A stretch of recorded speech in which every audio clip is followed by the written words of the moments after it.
Aujourd'hui, on plonge dans un des concepts les plus fascinants de l'univers blockchain, les contrats intelligents.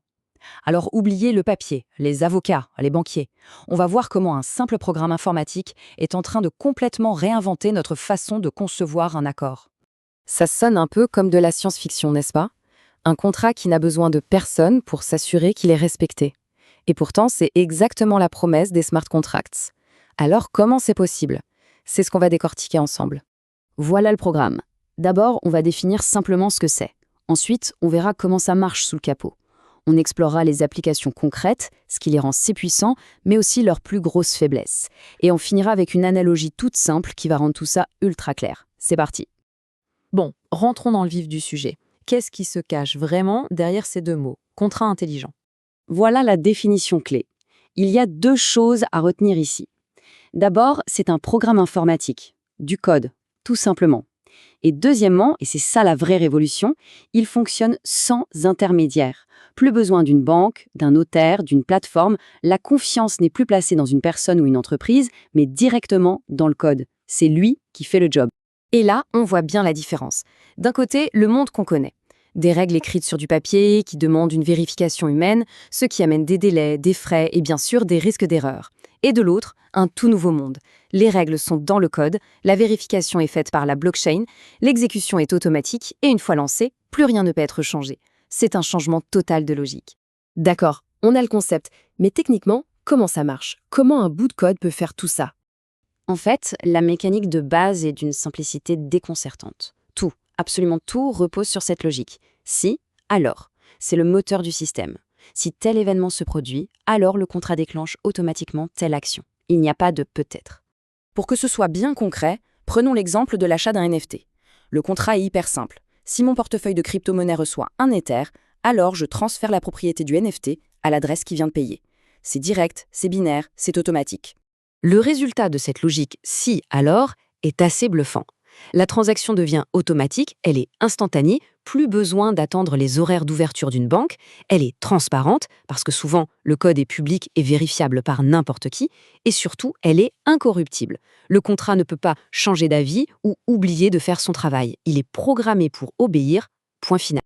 Ok, la théorie c'est bien, mais dans la vraie vie, on s'en sert où de cette technologie? Eh bien, les applications sont déjà partout. Dans la finance décentralisée, la DeFi, c'est le cœur du système pour les prêts sans banquier. Pour les créateurs de NFT, c'est la garantie de toucher des royalties automatiquement à chaque fois que leur œuvre est revendue. On peut même imaginer une assurance voyage qui rembourse le billet d'avion instantanément si le vol est annulé, juste parce que le contrat a été vérifié l'info en ligne. C'est simple et efficace. On a vu le quoi, le comment, le où. Maintenant, la vraie question, pourquoi est-ce que cette technologie est vue comme une potentielle révolution? Sa puissance, elle vient de la combinaison de ces 4 points. Il est sécurisé, grâce à la robustesse de la blockchain. Il est automatique, ce qui élimine les intermédiaires coûteux et lents. Il est transparent, ce qui peut renforcer la confiance. Et surtout, il est immutable. Ça, c'est fondamental. Une fois qu'un contrat est déployé, personne, pas même son créateur, ne peut revenir en arrière et changer les règles du jeu. Mais attention, et c'est un grand mais, cette puissance incroyable a un revers. Il y a une limite essentielle qu'il ne faut jamais oublier. Et voilà la phrase qu'il faut graver dans le marbre. Un contrat intelligent, c'est bête et méchant. Il est littéral. Il ne comprend pas les nuances, le contexte ou ce qu'on voulait dire. Il se contente d'exécuter le code à la lettre près. Et ça, qu'est-ce que ça veut dire? Eh bien, ça veut dire qu'une simple erreur de frappe, un petit bug dans le code, peut avoir des conséquences absolument désastreuses et permanentes. Puisque le contrat est immuable, l'erreur l'est aussi. C'est pour ça que les audits de sécurité par des experts sont plus que recommandés. Ils sont vitaux avant de lancer un contrat qui va gérer de l'argent ou des actifs importants. Bon, pour être sûr que tout est bien clair, on va terminer avec une analogie que tout le monde connaît et qui en fait résume parfaitement tout ce qu'on vient de dire. Pensez à un distributeur automatique de boissons. Le contrat est on ne peut plus simple. Si on met la bonne pièce, c'est la condition, et qu'on appuie sur le bouton de la boisson choisie, c'est le déclencheur, alors la machine exécute l'ordre et fait tomber la canette. C'est un pur mécanisme si-alors. Et ce distributeur, il se comporte exactement comme un smart contract. Il ne se demande pas si on a vraiment soif, il ne négocie pas le prix de la canette, il ne fait pas d'erreur, enfin en théorie, et il applique sa programmation sans se poser de questions. Il a été conçu pour faire une tâche précise, et il l'a fait.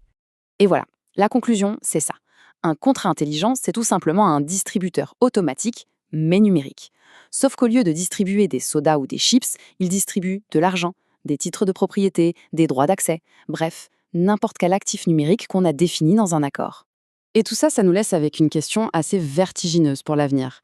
Si de plus en plus de nos accords, qu'ils soient financiers, légaux ou même sociaux, sont régis par des lignes de code qui sont immuables, est-ce que ça veut dire que le code est en train de devenir la nouvelle forme de loi? La question est posée. Merci d'avoir suivi cette analyse.